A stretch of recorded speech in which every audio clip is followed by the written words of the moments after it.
Muhoozi Kainerugaba mutabani wa General Kaguta Museveni Buhaburwa avuddeyo nako olwaleero adumira ejjira kuno n'asiima abasirikale abo abatujjwa abo beyajja na bushebe kya National Platform okukola ebikolwa bye bakola era abo bakolera abakwamba bannayuganda bakolako ebikusago abakolako ebivve bakolako ebikolwa ebyenjawulo avuddeyo nako n'asiima emirimu gye bakola n'agamba asiima nnyo bye bakola mbuno kimuwa essanyu ye buli bakola ebyo ebyokutulugunya bannayuganda ebyokukola ebikolobero ye kimusanyusa nnyo era asiimye nnyo omulimu gwe bakola n'agamba bale bagenderaawo asiima gye kigenda kuggweera bino abigambye nga pulezidenti Kyagulanyi afulumya akatambi akooleka ebikolwa bye badde bakola bulijjo babyewakana nga bagamba tewali kyamaanyi nnyo twakola kino ABCD twali tusuubiramu kino ABCD era twasangamu kino ABCD akati oluvannyuma lwa Kyagulanyi okuvayo n'abaanika n'alaga ensi amazima ebikolwa bye bakola ku kibiina kya National Platform olwaleero asazeewo asiima abasirikale abo mbu tusobola tulabe ebigambo tusobola tumufune. Commanders of the different guards within the parade, the parade adjutant, parade RSM, the band, the color party, officers, senior officers, junior officers, ladies and gentlemen. First of all, I want to congratulate you on an excellent military parade, both for the 39th Liberation Day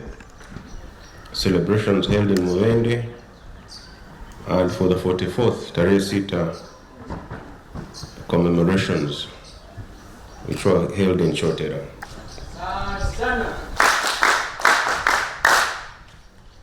You were very smart, your drills were sharp, and everything was well coordinated. Your attention to detail, pursuit of perfection, and discipline have made all of us very proud. The professionalism displayed during these parades reflect values we uphold as a military force. Values of excellence, pride in ourselves and in our uniform, and unity. Unity and service to our great nation, and unity as a force.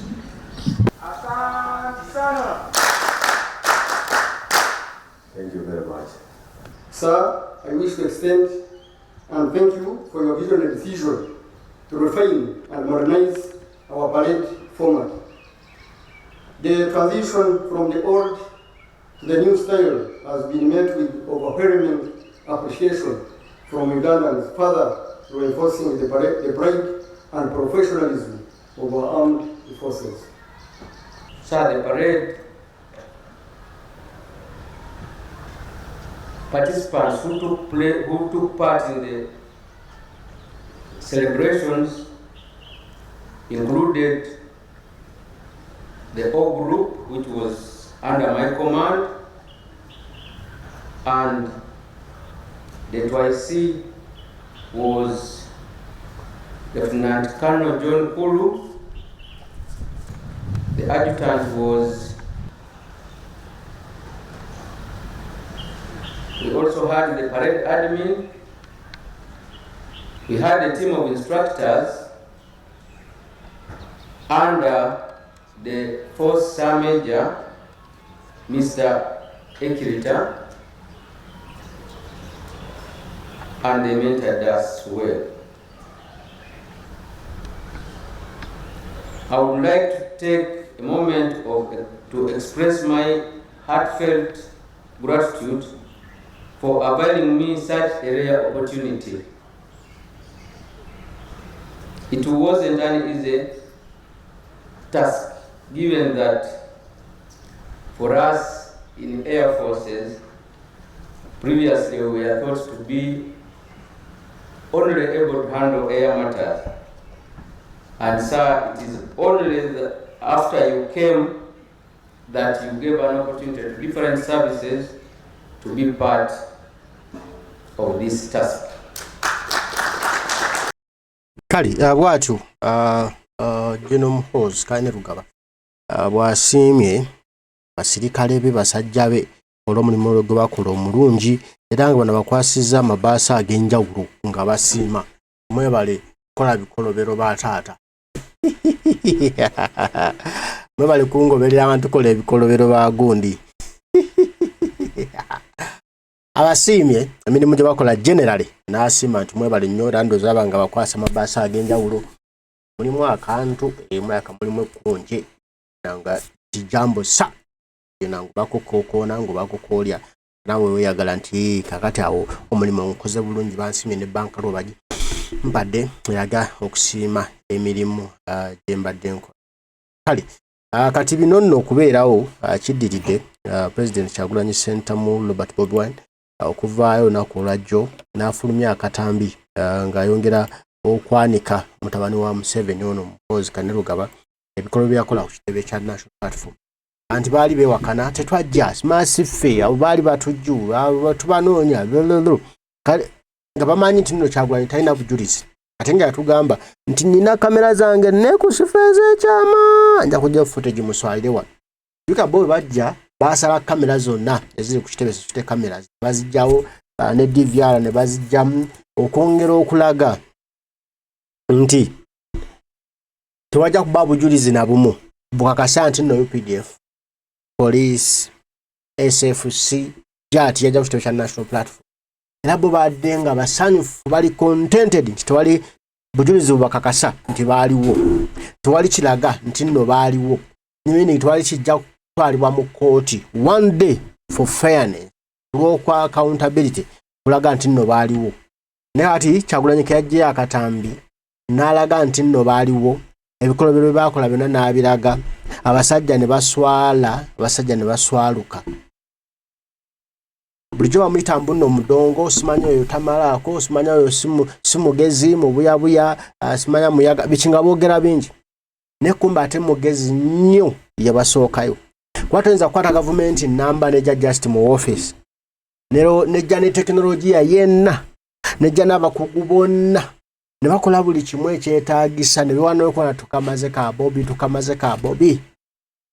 aganya bwogenda okusanga mu byewabbye byonna temulimu kibadde weetaaga naate nga abisigazza Kyagulanyi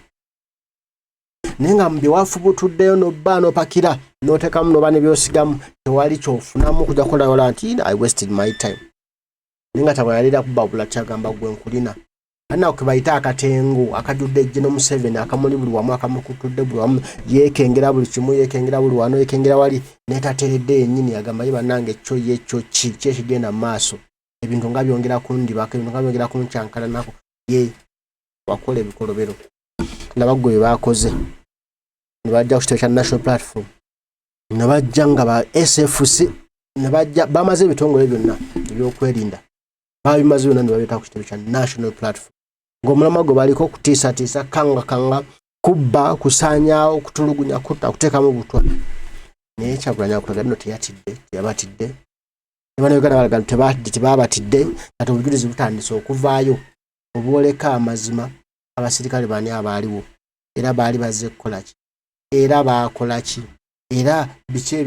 balina ebbaluwa yabaita okukola kye baakola nti tewali ali n'ogenda kumpulirira embaga zigenda kudda okunywa okunguvule bugenda gwirana bugenda kwegwako Kyagulanyi yabateebye dda yabawangudde dda bana bagenda mumukwatira bantu kino bujjo kyabala nti abasajja bantu tulina okubalabisa mu mbeera zonna tulina okumanyisa ensi buli kamu akagenda mu maaso n'obujulizi tulina okubaana butulina obutereka bwe tuliraga ekiseera ekyokugoberera amateeka nga kikoze eki nga kikutuuse abo bonna abatyoboola eddembe ly'obuntu bonna abaakola ebikolobero bonna abaakola bye baakola tulina okubalaga tulina okubakakasa nti no Uganda y'abannayuganda Uganda si yammwe oba omuntu bajja ne bazibira ekkubo ne bayimiriramu wakati ne bayimirira mu luguudo wakati ng'oyinza ogaa tewali beetaagisa tewali batambula abantu tebalina byakukola nti mumulina kuyimirira basika bakola emirimu gyabwe mmwe nga tewali kye mukola ate amale nkyabasabe omusolo omusolo naye nga bajjo basibye ekkubo tebaagala litambule olwokuba bafuuza ekitebe kya national platform ebinajja tebijja kuba bulungi naye mukama akuume mweraba